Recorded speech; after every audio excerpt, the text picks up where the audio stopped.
Okay, so in this video, we'll be taking a look at the different types of vaccines in pediatrics and the important points about them. So there are 5 important types of vaccines. Number one is the live attenuated vaccines, and these include BCG, oral polio vaccine, measles, MMR, rotavirus, oral typhoid, and varicella vaccines.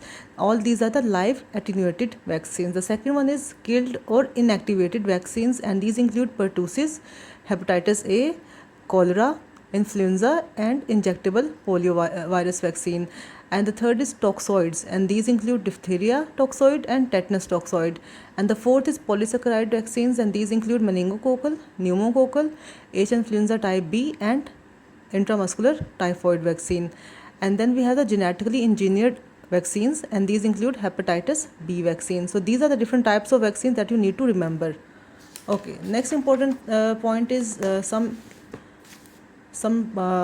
important points about BCG vaccine. We know BCG vaccine is the vaccine against tuberculosis, both systemic and pulmonary TB, and it is the type of live attenuated vaccine, and the dose that we give to the child, it is 0.05 to 0.1 ml, and the route is intradermal route, and the site is right deltoid in its upper part.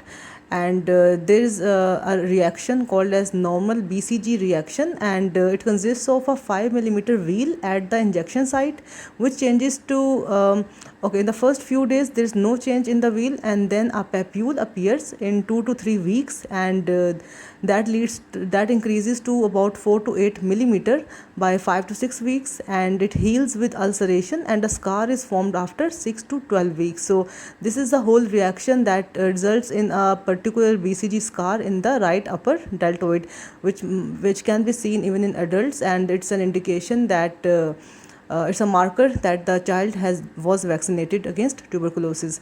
So BCG vaccine is given at birth, and the BCG reaction consists of a 5 millimeter wheal at injection site, and first few days there's no changes. Later on, a papule appears in 2 to 3 weeks, which increases to 4 to 8 millimeter size by 5 to 6 weeks, and it heals with ulceration and scarring after 6 to 12 weeks. So these are the important points. Other than that, the efficacy that the BCG vaccine provides against meningeal and miliary TB is 80%, and against pulmonary TB it is 50%. So the more protection is provided against the meningeal and miliary TB.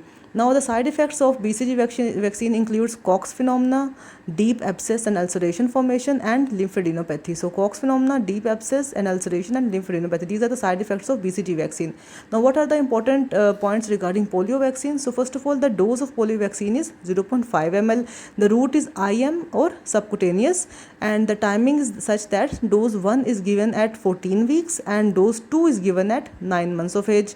And the contraindications to polio vaccine includes HIV infection, known immunodeficiency, for example any hematologic or solid tumors, or any congenital immunodeficiency, and any long-term immunosuppressive therapy with steroids or chemotherapeutic drugs, or a household contact with a immunodeficient person.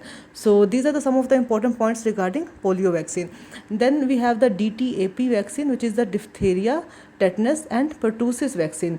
So the complications of pertussis vaccines is very important. It often comes in exams that what are the complications of pertussis vaccine, and these include encephalopathy, anaphylaxis, convulsions, hyperpyrexia to a temperature of more than or equal to 105 degree Fahrenheit, hypotonic hyporesponsive episode, which is also called as a shock-like state, persistent and high-pitched crying for more than 3 hours. So these are certain complications which can occur after a pertussis vaccine or DTP vaccine, that is encephalopathy, anaphylaxis, convulsions, hyperpyrexia, hypotonic hyporesponsive episode, and persistent high-pitched crying for more than 3 hours.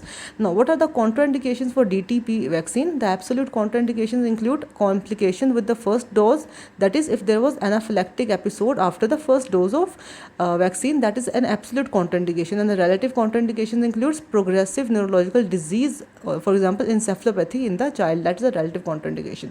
So then we have the measles vaccine, and measles vaccine, the dose is 0.5 ml, and the route is subcutaneous in the middle part of the left deltoid, and the schedule is such that the dose 1 is given after 9 months and the dose 2 is given after 15 months of age in the child.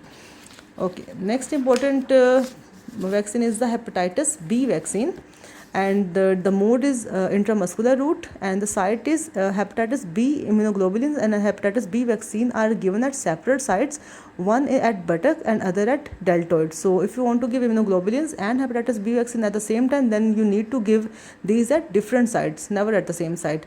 Now, how will you treat a neonate which is born to a hepatitis B virus positive mother, or if the status of mother is hepatitis B surface antigen positive, then how will you treat that neonate? First of all, there should be a immediate management, and then there is a further plan of immunization. The immediate management includes passive immunization with the help of hepatitis B immunoglobulins, and the dose will be 0.5 ml, and active immunization will be done with the help of hepatitis B vaccine at a separate site, which we just discussed above. Now, what is the further plan of immunization in such child?